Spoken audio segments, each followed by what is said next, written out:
नमस्कार दोस्तों। आप अपनी जन्म कुंडली खोल के देखिए। अगर आपकी कुंडली में राहु खाना नंबर 9वें घर में हो, 9वें घर में राहु को नीच का कहा गया है, यानी कि बहुत ही मंदा होता है। बृहस्पति के घर में, किस्मत के घर में बैठा हुआ राहु, जो कि ये बृहस्पति को भी कुछ ना कुछ कमजोर कर देता है। बृहस्पति जो होता है हमारा पिता से संबंधित, हमारे दादाजी हमारे उनसे चीज से संबंधित है पिता। और हमारा सोना होता है गोल्ड, वो बृहस्पति से संबंधित है। बृहस्पति होता है हमारी ऊंचाई और हमारी एजुकेशन।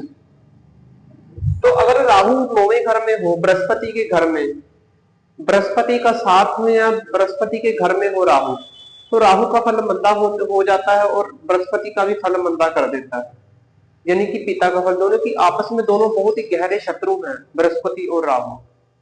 अगर 9वें घर में बृहस्पति राहु हो तो ये बृहस्पति को कहीं ना कहीं कुंडली में खराब कर देता है, यानी कि पिता का फल खराब कर देता है, यानी कि पितर ऋण लगा देता है, ऋण पितर हो जाता है बृहस्पति का।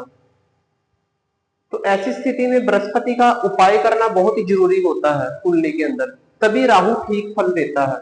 क्योंकि किस्मत का घर है, नीच माना जाता है यहाँ पर राहु। किस्मत का साथ मिलना जातक को बहुत जरूरी है।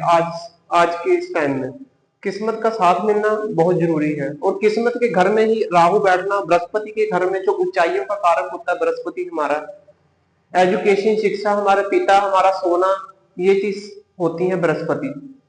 तो इसको ठीक करना बहुत ही जरूरी होगा।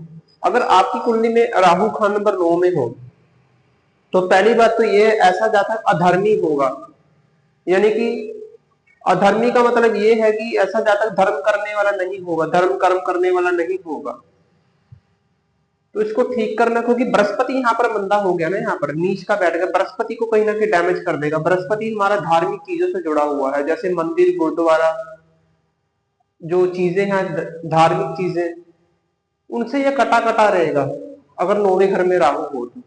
इसका क्या उपाय है, आप मुझे कॉल पर कॉन्टेक्ट कीजिए। अगर आपकी कुंडली में राहु खान नंबर 9 में हो तो आपको बहुत ही तंग कर रहा होगा राहु खान नंबर 9 में, क्योंकि इसी के साथ इसके ऑपोजिट केतु 3 में होगा, वो भी नीच का ही माना जाएगा। क्योंकि राहु को ठीक करने के लिए, अगर राहु ठीक होगा केतु भी ठीक होगा, क्योंकि दोनों आपस में एनर्जी एक ही होती है, ये वाली एनर्जी एक ही होती है। जैसे कि राहु 3 में उच्च का होता है, ऑपोजिट इसके केतु उच्च का ही माना जाएगा, यानी कि दोनों ही उच्च हो जाएंगे। अगर राहु 12वें घर में हो तब भी बृहस्पति का फल डैमेज कर देता है, क्योंकि ये भी बृहस्पति का घर है 12वां। खाना नंबर 9 पे ज्यादा इफेक्ट करता है, किस्मत के घर में नीच का माना जाता है। और ऐसे जातकों को संतान की दिक्कत भी हो जाती है, संतान पैदाइश में दिक्कत, संतान ना होना, ऐसी स्थिति भी हो जाती है। क्योंकि यहाँ पर बृहस्पति मंदा हो चुका है, पिता का फल मंदा हो चुका है। क्योंकि ये हमारे जद्दी जायदाद का घर है, पिता का घर है, यानी कि इतना खुशहाल नहीं होगा पिता का घर, जद्दी जायदाद, दिक्कतों का सामना करना पड़ेगा, स्ट्रगल लाइफ होगी पिता की। बृहस्पति अगर ठीक होगा तो राहु का फल भी अच्छा होगा। पहले बृहस्पति को ठीक करना पड़ेगा। इसका क्या उपाय है, आप मुझसे रेमेडीज पूछ सकते हैं, उपाय कॉल करके तो मैं आपको उपाय बता दूंगा, जिससे कि बृहस्पति भी ठीक और राहु भी ठीक, इसी के साथ केतु भी ठीक हो जाएगा कुंडली। अगर आप कुंडली अध्ययन करवाना चाहते हैं पूरी कुंडली का, ये आप ज्योतिष सीखना चाहते हैं, तो आप मुझसे संपर्क कर सकते हैं।